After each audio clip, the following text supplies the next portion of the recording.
Bonjour et bienvenue sur les vitamines du royaume pour cette capsule sur la foi qui sauve. C'est la capsule numéro 4 et je vais parler de Rahab. Amen.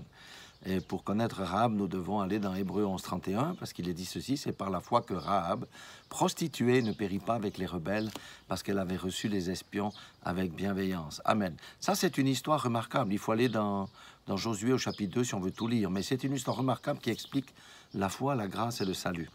Rahab explicite parfaitement la parole d'Éphésiens 2:8, car c'est par la grâce que vous êtes sauvés par le moyen de la foi. Cela ne vient pas de vous, c'est le don de Dieu. Amen.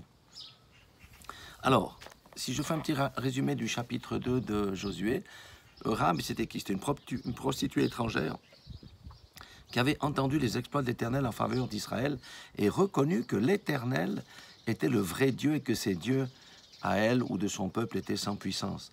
Elle savait qu'elle était hors de l'alliance, bien sûr, et qu'elle allait être tuée avec toute sa famille. Donc, par la foi, qu'est-ce qu'elle a fait? Elle a caché au péril de sa vie les 2 espions que Josué avait envoyés pour explorer le pays et les faire sortir ensuite de la ville. Amen. Les 2 Hébreux lui ont promis de la sauver, elle et toute sa famille, suite à sa demande. Et Rahab a non seulement été sauvée avec toute sa famille, mais en plus, elle a épousé Salmon. Amen. Et elle a donné un fils très connu dans la Bible du nom de Boaz. Et en plus, Rahab est l'une des 4 femmes, des 4 femmes qui sont mentionnées dans la généalogie de Christ. C'est dire si le symbole de Rahab est très important. Elle était dans la généalogie de Christ avec Tamar, avec Ruth et avec Marie, bien entendu.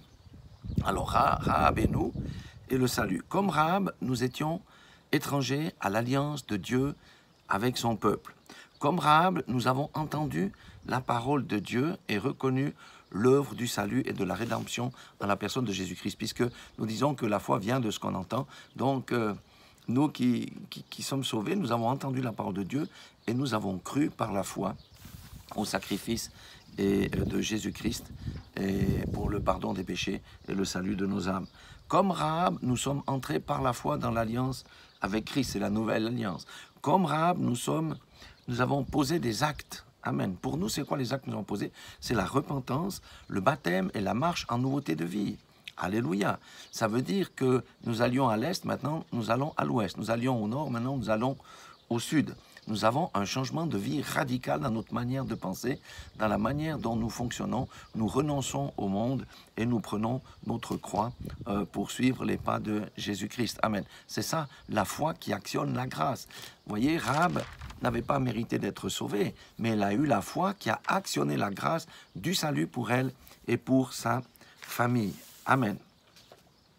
Et comme Rahab, nous faisons partie maintenant d'une nouvelle famille.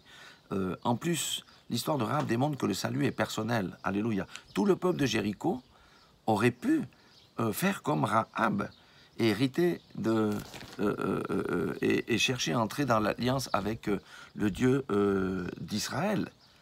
La grâce était disponible, mais ils ne l'ont pas cherché. Donc le salut est très personnel. Rahab a saisi la chose parce qu'elle a compris la chose et elle a eu le salut, sa vie a été sauvée. C'est la même chose pour nous. Le salut n'est pas pour tout le monde. Le salut est pour ceux qui entendent la parole de Dieu et qui, par la foi, posent des actes qui actionnent la grâce de Dieu. Vous voyez, la grâce, la foi sont indissociables.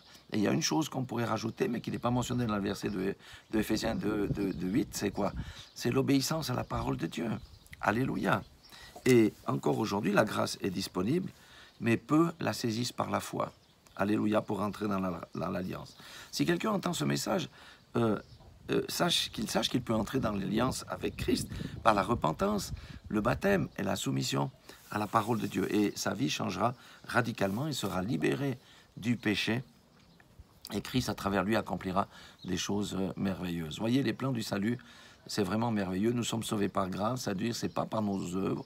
On ne peut pas faire nos œuvres et réclamer le salut.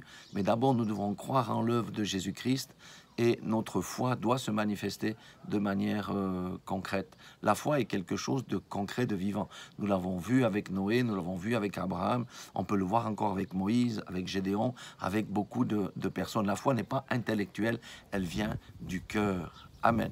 Soyez tous bénis, que le Seigneur nous fasse tomber les écailles nos yeux. Et si quelqu'un a rétrogradé, qu'il revienne simplement dans l'alliance par la repentance. Amen. Mais sachons que Dieu jugera toutes choses. Alléluia. Et on ne peut pas prétendre à entrer dans le royaume en vivant dans le péché, en vivant comme le monde, même en ayant professé un jour, oui, je crois au Seigneur, au Jésus comme sauveur. Mais vous savez que Jésus n'est pas uniquement sauveur, il est le Seigneur. Et la meilleure preuve que quelqu'un est sauvé, c'est qu'il marche sous la tutelle de Jésus-Christ Seigneur. Pas seulement sauveur, la croix a deux battants et il faut que ça soit équilibré. Soyez tous bénis dans le nom puissant de Jésus-Christ.